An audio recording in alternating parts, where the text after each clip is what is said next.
How long you stay in that cringy phase really depends on, you cannot perfect something that you haven't started. You are perfecting your thoughts, okay? Do not deceive yourself. You have nothing to show for all of these plans in your head. I want to feel productive, so I'm going to do something productive, but it's not the thing that I'm actually supposed to do, so I have no results in the area that I'm supposed to be seeing results in because I'm actually being disobedient. I'm actually delaying it and finding other ways to get the satisfaction of discipline to avoid feeling like a failure because I'm not doing what I'm supposed to be doing. Yes, I'm in your business. I went home and I thought about that. I reflected on that and I said, I never want that to be my life. You have to stomach the fact that maybe somebody you know from your childhood or somebody you know from your hometown or somebody you know from school or somebody you know from work might come across your work one day, might come across your content one day while it's still, developing, right? You have to get past that. I have always told y'all, I have tried everything that I've ever wanted to try.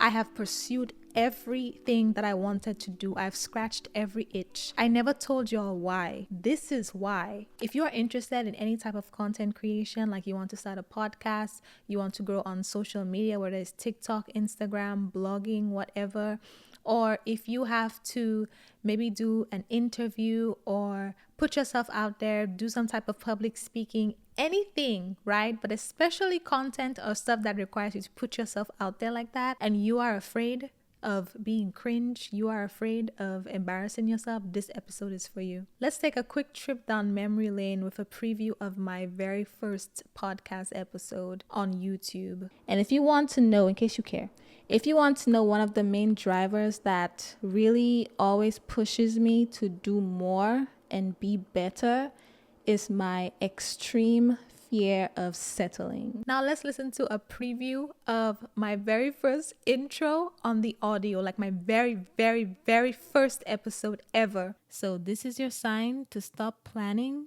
and just publish whatever you're sitting on. Hello and welcome to the Secluded Thoughts podcast, where we have genuine conversations about navigating different parts of life. Lord Jesus, help me. I would post my content and I would never listen to it. I would literally just post it to be obedient to God, and then I would go about my day and my life like I don't even have a podcast. Literally, because it was so cringy. But the reason I'm at a point now where I don't cringe at my content is because I allowed myself to be cringy in the beginning so that I could get better. Not only do I have experience in this, I'm also going through it with phase 3, which we will talk about in a second. I saw somebody comment on TikTok saying to be cringe is to be free. And that is what we're going to be talking about in today's episode. So if you are new here, welcome or welcome back to another episode of the show. I'm your host, Sensi, and on this podcast, we talk about taking accountability for your life to become the best version of yourself, meaning the version that God created you to be. Let's talk about why to be cringe is to be free. I'm going to give you 5 points that will hopefully encourage you to give yourself permission to be cringe so you can finally start, okay? The first point is that being cringy is a mandatory price that you have to pay. It is the price of entry for that thing you really want to do, because it's going to weed out the people who aren't really serious about it. A lot of people never start because they're too afraid of embarrassing themselves. They're too afraid of being cringe.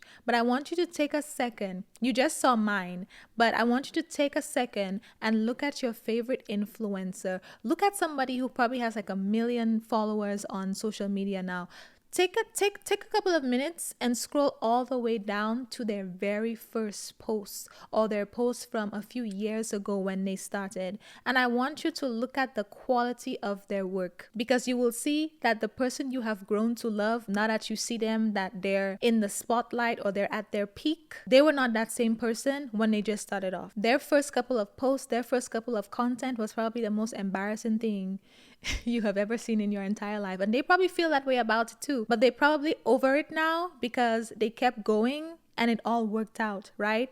Being cringe is the mandatory price that you have to pay for anything that you want to do, for any amount of greatness that you want to achieve. A lot of people will never take the first step because they're too afraid of embarrassing themselves. If I had let my fear of being cringy, if I listened to those episodes when I was editing them for the first time, and in all of my discuss, I decided, you know what, I'm not going to do a podcast, we wouldn't be here today, right? I would have forfeited the calling on my life. I would have forfeited my obedience and my relationship with God by choosing to be rebellious, by choosing to disobey Him, because I was so absorbed with myself that I thought that I would rather disobey Him than just have a temporary moment of discomfort because I don't like the quality of the content that I'm putting out right now. But the only reason that the quality of my videos got better is because I kept going and I learned about lighting and I learned along the way. I adapted along the way.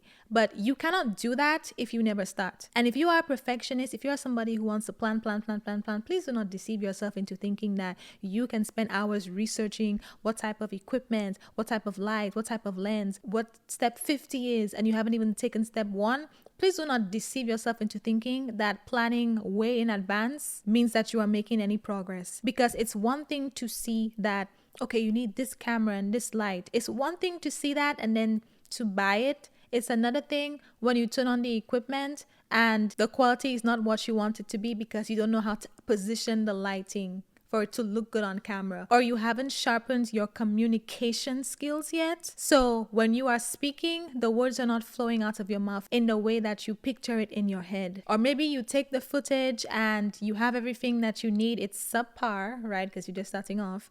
But now when you are editing, you're seeing that the final product doesn't look like what you envisioned it, right? Like the people who have been doing it for years, the final product that you did when you edited it seems very mediocre compared to them. You will realize all of these things when you finally start, because you can never fully conceptualize your way to perfection if you never take action. Perfection, so to speak, comes with progress, right? And there's no real perfection, but improvement comes with progress. You cannot perfect something in your head. You cannot perfect something that you haven't started. You are perfecting your thoughts, okay? Do not deceive yourself. You have nothing to show for all of these plans in your head. You just need to understand that being cringe in the beginning is the price of entry that you have to pay. It will weed out all of the people who are too self-absorbed, too prideful, or take themselves too seriously, or too fearful to start, because it's not perfect or comparable to people who have been doing it for 10 years when they make their first piece of content or write the first blog post or do their first speaking engagement, create your first piece of art, whatever it is that you're thinking of. To be cringe is to be free, because you have to understand that in the beginning, you are going to put out the worst work that you will ever do because you don't know anything yet. You haven't had an opportunity to improve. This is literally the rawest, purest, worst work that you will ever put out in whatever it is that you want to do, right? The good news is it can only get better from there, but you have to actually start. And to start and to be consistent after you start, you have to give yourself permission to be cringy. You have to give yourself permission to put out your first few pieces of content or work that is going to be trash and probably would not get any likes or any views, and you have to keep it up, right? You cannot delete it. You cannot put it on private. You have to keep it up. You have to stomach the fact that you are starting from ground zero. You have to stomach the fact that maybe somebody you know from your childhood, or somebody you know from your hometown, or somebody you know from school, or somebody you know from work might come across your work one day, might come across your content one day while it's still, developing, right? You have to get past that. It's one of the best perspectives you can have, which is number 2. The best perspective you can have when it comes to this process is appreciate the times where your beginning stages aren't getting any views, aren't getting any likes, aren't getting any comments or shares, when you are barely visible.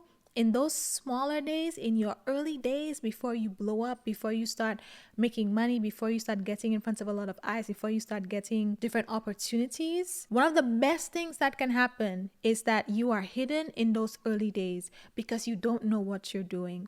I think when we start nowadays, because we have so much exposure from popular creators, etc., and for the sake of ease of the rest of the conversation, I'm going to refer to content creation only because that's the space I'm in, but apply to whatever area in your life comes to mind, okay?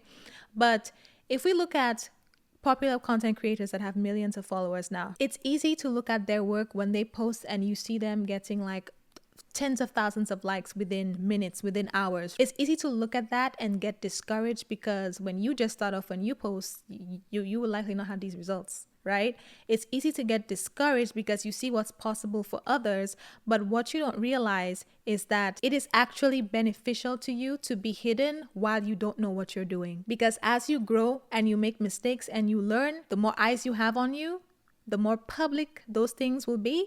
And you may have to deal with a couple of opinions of people who don't have anything better to do with their lives than to leave negative comments, right? I have seen popular creators who make certain changes in their content or in their lives, and people literally like just drag them through the mud because they are making these mistakes and stuff, and they are doing it in the public eye because they now have a public platform. So while you are just starting off, while your work is cringe, while you can barely speak in front of a camera, while your editing is not the best, while you really don't know what you are doing, while you may not have, the proper character to steward over an audience, while you may not be close in your relationship with God to be guided down the right path in what you are doing, while you are still growing in your faith with Him, the best thing for you is to be hidden while He works on you, while you figure those things out. Because you don't want to learn some of these lessons that you could have learned in the secret place in the public eye. So the second thing is a perspective that will really help you, a mindset shift that will really help you when you're starting off and you're not getting too much traction on your work or whatever it is you're doing,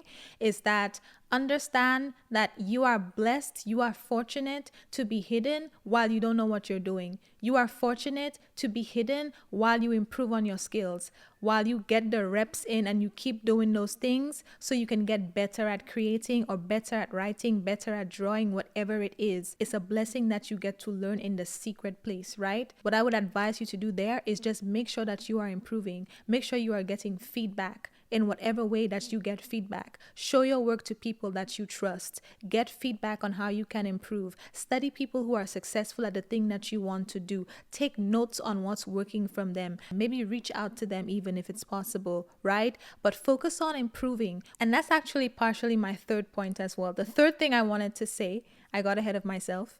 The third point is it's temporary as long as you focus on getting better. So I want to expand on this by giving you some examples. I saw a creator on TikTok talk about how she grew to 80,000 subscribers. I think her name is Shamia. I hope I'm saying it right. She talked about how she grew to 80,000 subscribers on YouTube in a few months because she posted, I think, up to like 5 videos per week or something like that. Like, basically, her strategy was most people are only posting once a week. If I post multiple times a week, I get more reps. And with the reps, I get better. I learn what works and I learn what doesn't work. And I grow at a larger and faster pace than most people because I'm putting in more work. I have more output, right? And when I saw that, I was so inspired on TikTok because I'm one of the people who's been doing like once a week.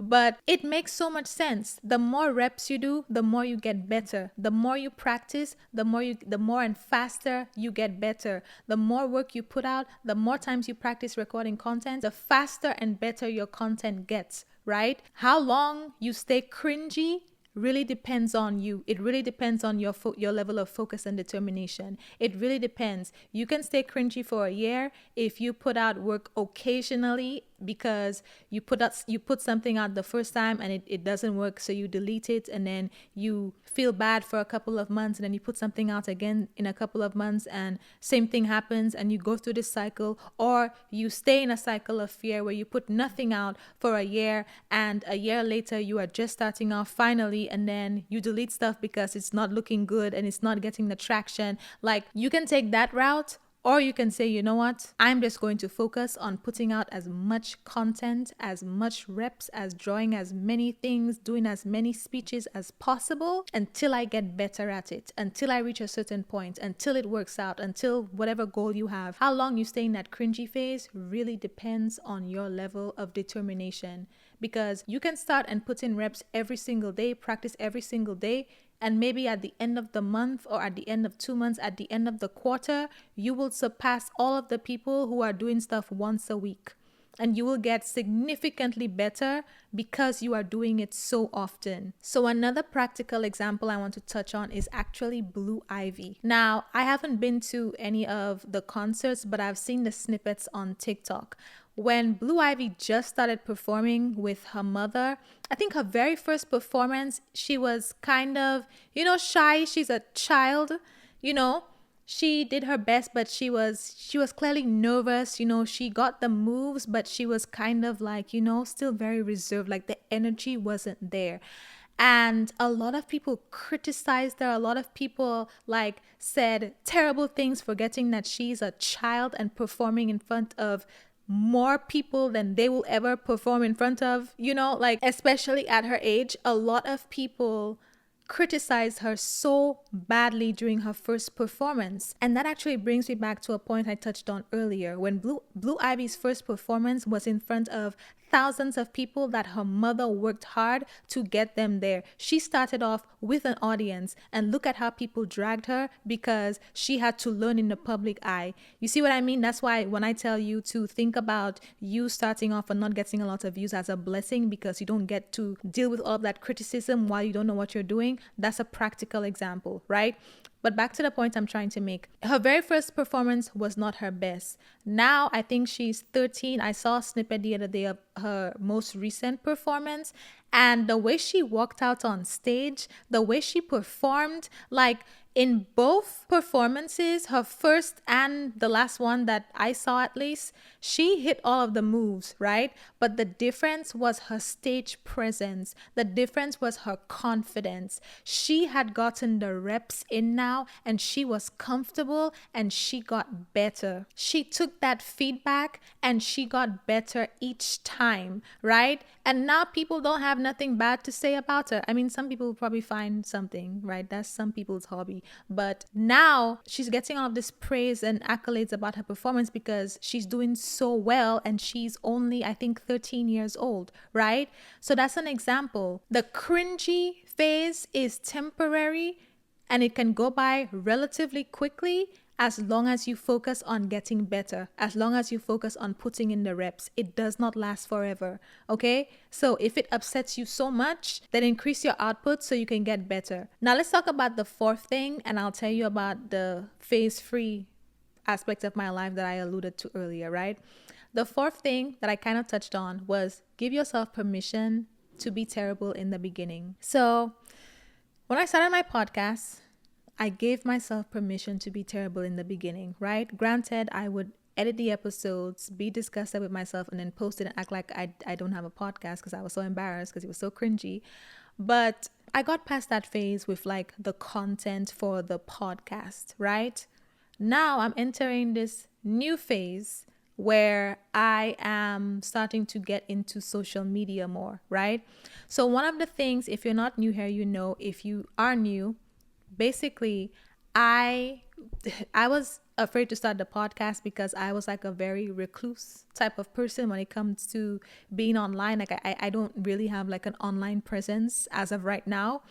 And I barely post on my personal private Instagram, right? It's we're a work in progress. And so now, 4 years into the podcast, God has asked me to, overcome that and start putting myself out there more on social media. And it's cringe phase free. It's starting the process all over again. Now, when I initially started the podcast, I knew that there would come a point where I would have to do this, but because I let fear do most of the talking and dictate my decisions back then, because I let fear hold me back and prolong creating the content because I was so afraid and I just didn't want to step outside of my comfort zone. Now, 4 years into podcasting, as my audience is growing, I am starting a new cringe phase on social media because I don't have the reps of posting on social media. I literally just made a personal TikTok account and I am literally struggling because I'm editing. I'm a consumer of TikTok. I scroll on TikTok. I see the amazing work that creators put out and then I pick up the phone to record and create content and it just does not come out the way I see them doing it. The angles just don't show up the right way. Sometimes the lighting isn't a thing. I'm learning now that I need to film with the back camera of my phone because the front camera looks poor. Like all of these things, I'm literally starting from phase 1 because I refused to go through that cringe phase when I had just started the podcast. I could have compiled all of my cringy phases for online content into the same timeline and just get it all over with. But no, because I let fear dictate it, now I'm starting 4 years into podcasting. I am just now starting to create content on a personal page outside of like podcast content. So pray for me, y'all, because I it's like I don't even know what to post. I just sit there and I'm just like, what do I say? You know? Because I post podcast clips and all of these things and I'm just like, that should be sufficient. But then I'm like, no, I have to actually post like more personal stuff. But when I'm living my personal life, when I go to the gym, when I do certain things, I never think to pick up a camera. So it's literally, I have to like think to pick up a camera because I told myself my one rule that I gave myself was that I am not going to curate, I'm going to document, meaning I am not going to set up fake day in my lives or fake week in my lives, or I'm not going to set up fake events and scenarios for the purpose of filming content. I feel like that would just be way too much and I'm not trying to be somebody that I am not, right? For example, I know that after I work out, I do not go get matcha. So I am not going to record a video talking about going to Pilates or going to the gym and then getting matcha afterwards because I know that's not what I do. After I work out, I immediately eat a protein meal and I might make a protein shake. But even though I love matcha, I don't buy matcha every day. That's not the life I live. So I'm not going to do it because it's aesthetic and it's trending on social media. That's the one rule I gave myself. I am not going to curate things that are not my actual life, right? But the issue with that is when I'm living my life, I never think to pick up my camera and document everything. So it's literally, I'm like rewiring my brain to try to be obedient to what God has asked me to do. And even when I get myself to do it, I make the content and I'm just like, this is so cringe. This is so embarrassing. But it's my own fault because I could have gotten it out of the way earlier when I had nobody following me, nobody following my podcast, but I choose to do it midway. So it's a consequence of my decision, but I have to do it. Okay. But that is just an example. And I said that because if there's anybody who wants to start a podcast, or if God called you to create any type of content online that might be fitness or might be health related or might be cooking videos, etc. If you know at some point in time you have to create a personal brand outside of your calling, outside of your work, start it now. Okay? Start all of the cringy stuff now because you don't want to grow your brand for your business, for your podcast, whatever, and then on the back end, try to build your personal brand and put yourself out there and go through a whole cringe phase again. Okay? Just get all of the cringy stuff out of the way at the same time, if possible. Okay? But you have to give yourself permission to suck in the beginning. You have to give yourself permission to be trash. Just accept that it is not going to be the best and just say, you know what? I'm either going to speed this up by focusing on reps or I'm going to take my time or do what I can right now and just allow myself to learn in the process and not focus on how my content or my output does not look as good as the output of other people in my field who have been doing this for like 3, 5, 10 plus years. Okay, the next point is something that helps me to push past the cringe phase. And it also helped me years ago when I started my podcast, when I had even more fear than I do now with Phase Free, right? I want you to keep a consequence in mind, right? Because right now, you're just looking at it as, I have this thing in front of me that I know I need to do, but I'm afraid I don't want to be cringy. blah, blah, blah. I'm putting it off, right? This is how I want you to think about it. This is the perspective shift I want you to have. I want you to put it over here as plan A, and I want you to raise something else up over here as a consequence. What is the consequence of you not doing that thing? So instead of always focusing on the fears and the downsides, all of the negative stuff that you can think of the thing that you actually know you need to do and cannot get around, I want you to shift all of that negativity that you insist on having into thinking about the consequence of not doing that thing.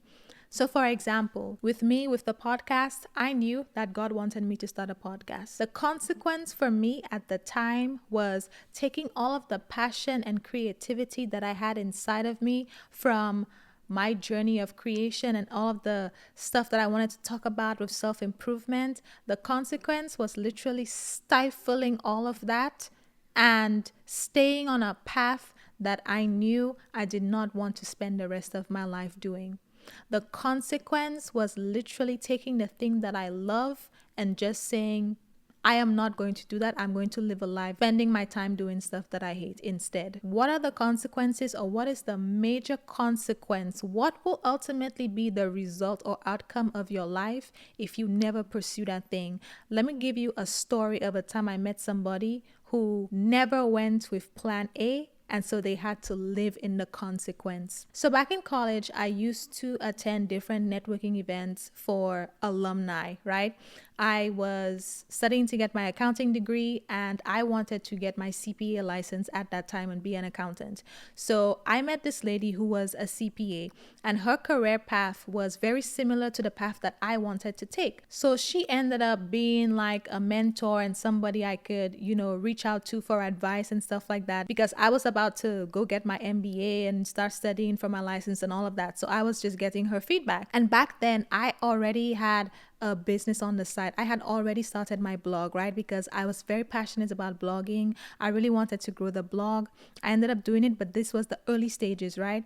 I had created an LLC and everything, and I was actively pursuing it because I always had this like entrepreneurial itch that I had to scratch, right? So she saw me doing that and she was very impressed. And one day she just said to me, Sensi, I always wanted to start my own business. She said, I knew the day that I started working in corporate, I knew it wasn't for me. I knew I always wanted to be an entrepreneur. And she's an older lady with, like a tenure, right? And like that generation, they will get one job and work it until the day they die. So she had been working at her company for, I think, 15 years at that point. And she says to me, Senti, I always wanted to start my own accounting firm. I always wanted to venture out by myself and do things on my own. I always wanted to create that path for myself. And I said, why didn't you just do it? And she looked at me so confused, like, what do you mean? Why didn't I just do it? She was like, I thought it would fail. I was nervous that it would fail. I was nervous that if I left my job, I wouldn't be able to get another one. I was nervous about paying bills. I was nervous about all of these things. And when I went home that day, after I had that conversation with her, I feel like she put the fear of God in me. She like set a fire under my behind that day that has not gone out. In my most recent episode and in a bunch of my other episodes, I have always told y'all I have tried everything that I've ever wanted to try. I have pursued everything that I wanted to do. I've scratched every itch. I never told y'all why. This is why. Because when I had that conversation with that lady in college, I think my junior year, and she told me that when she started her career in corporate, she knew she did not want to be there. She knew she wanted to start her own business, and she stayed there for 15 years. 15 years later, she's having this conversation with me thinking like, wow, I cannot believe you're doing this thing on the side. I always wanted to do my own thing, but I never had the courage to do it. I went home and I thought about that. I reflected on that and I said, I never want that to be my life. I never want to get to any point in my life where I say, I really wanted to do this thing, but I never did it because I was too afraid. That scared the life out of me. And you know why it made me so afraid? You know why it made me so afraid? Because what she wanted to do 15 years ago was still with her. I was probably like 20 or 21 at the time. So I had barely lived life, right? I couldn't say anything about 10 years ago. I didn't have that experience. All I knew was at that point in time, I really wanted to start this blog. I really wanted to do this thing. So I'm just going to do it. And there were other things that I wanted to do as part of that blog that I was afraid. But when that lady told me that something she wanted to do 15 years ago stayed with her, that made me realize that the things that I want to do, the things that I feel a strong desire to do, the things that I feel so passionate about, the things that I truly feel like I need to do them, will never go away if I don't do them. All that will happen is time will pass and I will have regret. I will regret the day that I didn't do it. I will regret the life I lived. I will regret my decision to not pursue it, even if it's 15 years later. When I realized that these things would never go away, I said, you know what? I'm going to do them. That is why when I saw the pain in her eyes of her telling me that for 15 years, she let fear dictate her actions, she let fear be her guiding light, the main voice in her head, I said, oh no, I cannot do that. I cannot do that because I know how bad I want to do these things. I know how much I want to try this. I know how much passion I have for this thing. I know how eager I am to do this thing. I cannot keep that in me for 15 years. I cannot keep that in me and let it turn into regret or resentment. I cannot do that to myself. That is why I have been so brave in my life, because God put her in my path to show me that if I am disobedient, if I delay, then all that will happen is regret, but it will not go away. So when I say keep a consequence handy, when you hesitate, when you're afraid, when you think about putting that thing off, that is what I mean. Feel free to use that example, but just know that what you put off now, if that's really what you're supposed to be doing with your life, 15 years will go by and you will still feel like that's what you're supposed to do and you will have nothing but regret. So instead of paying attention to, oh, I'm afraid, oh, it looks bad, oh, I don't know what I'm doing, I want you to think about, would I be satisfied waking up 15 years from now and regretting not doing that thing when I had the opportunity to do it? And the fifth thing, which is an amazing point to also add fuel to the fire, is the consequence, another consequence, right, of not doing that thing because you're so afraid to be cringe, is a few months from now or a few years or next year, you are going to see somebody else rise up with success in the thing that you wanted to do, and it will always remind you of how you could have been where they are if only you had started, if only you were disciplined, if only you were not procrastinating, if only you were not a perfectionist. You have to understand that when God speaks a word, it does not fall flat.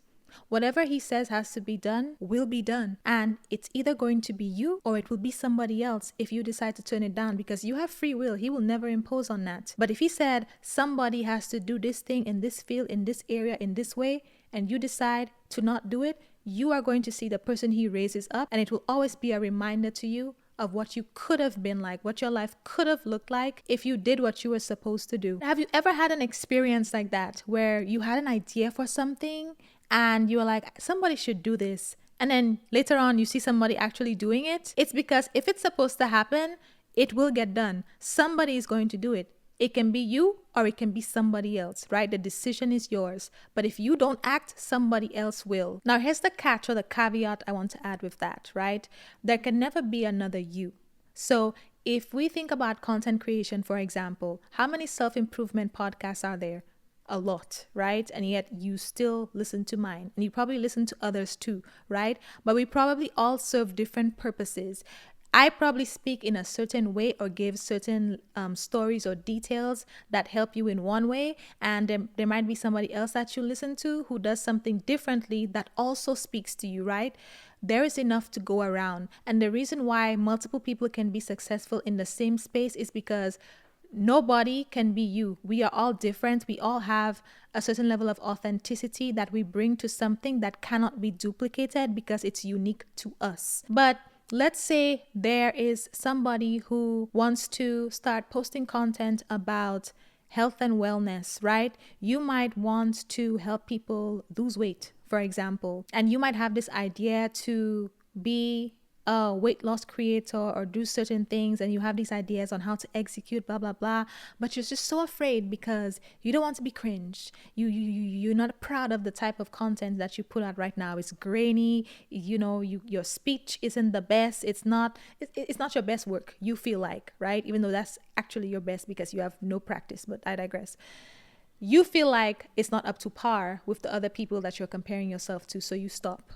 In a few months, you are going to see somebody else and they are going to do the things, and you are going to look at that and be like, wow, that could have been me.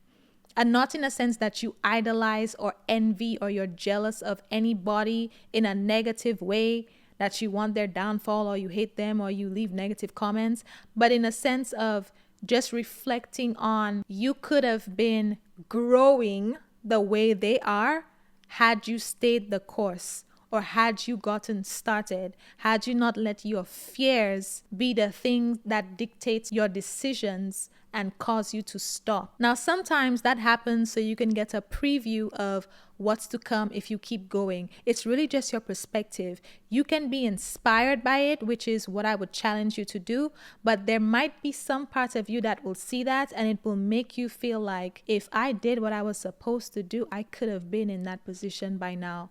If I did not allow myself to be a perfectionist and plan everything in my head and then waste all of this time thinking I'm making progress, but I'm really just procrastinating and calling it perfectionism, if I didn't spend all of those months, all of those years doing that, if I didn't trick myself or deceive myself into thinking that I could fold laundry or go wash dishes or clean my apartment when I know I should be creating content because I want to feel like I'm being productive, but I'm afraid of creating the content, so I'm going to still be productive but clean my apartment. I want to feel productive, so I'm going to do something productive, but it's not the thing that I'm actually supposed to do, so I have no results in the area that I'm supposed to be seeing results in because I'm actually being disobedient. I'm actually delaying it and finding other ways to get the satisfaction of discipline to avoid feeling like a failure because I'm not doing what I'm supposed to be doing. Yes, I'm in your business. Okay? How many times, you know what, I'll speak for myself. There have been times where I know I should maybe, create some content for my new TikTok, but instead I'm like, you know what?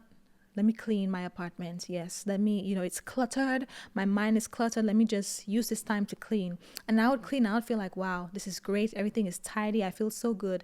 But it's like, I should have been using that time to create content. I should have been using that time to do something else. But I deceive myself into thinking I'm still productive if I do something else productive when that's actually an act of disobedience. And you know who it's going to hurt? Me. You know who it's going to hurt? You. Congratulations, you went to the gym. Congratulations, you folded your clothes. Congratulations, you cleaned. But where are you on that thing that God has called you to do? What do you have to show for that? How have you progressed? You'll do anything else. You might meal prep for the entire week to make yourself feel productive, but you're not actually making progress in the thing that you're actually supposed to be productive in. Do not deceive yourself. And the crazy thing is, I see it on social media, slight rant. I see it on social media where some TikTokers blow up, they start getting brand deals and making money and all of this stuff, and they leave their job, and all the people who supported them now hate them. Oh, she's not relatable.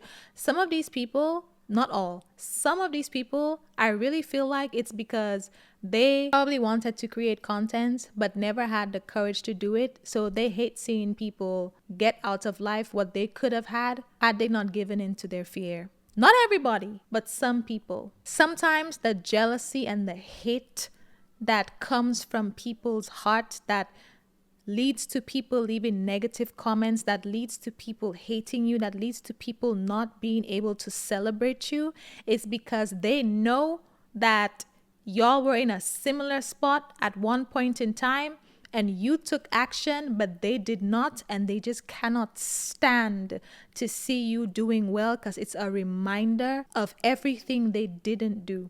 They could see it as inspiration. They could say, wow, you know what? I'm inspired. We started off the same place and she's doing so well. Let me do what I need to do so I can walk in my calling, so I can, serve the people that God wants me to serve. You could see it that way, but not everybody. Not everybody will see it that way. But I digress. The point I'm trying to make here is don't let life and time pass you by being disobedient or being productive in other areas and disobedient in where you should be being productive because you're afraid to be cringe, because you're afraid of being embarrassed, you're afraid of starting, you haven't given yourself permission to be bad in the beginning so you can put in the reps and get better. Don't be disobedient and let all of this time pass you by and then end up being that lady who 15 years later has nothing but regret, or now you just being a hater to the people who actually did what you were supposed to do. And to help you, I would actually recommend reading the book The Courage to Be Disliked.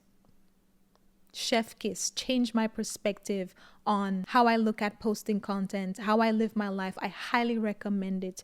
Highly recommend it. I will leave it in the description. It's called The Courage to Be Disliked. And I would also recommend, if you have issues with the fear of being seen, if you know you are afraid of that, I would highly recommend watching my episode on the fear of being seen. So I hope this was helpful, and that is all I have to say today, and I will talk to you next Sunday.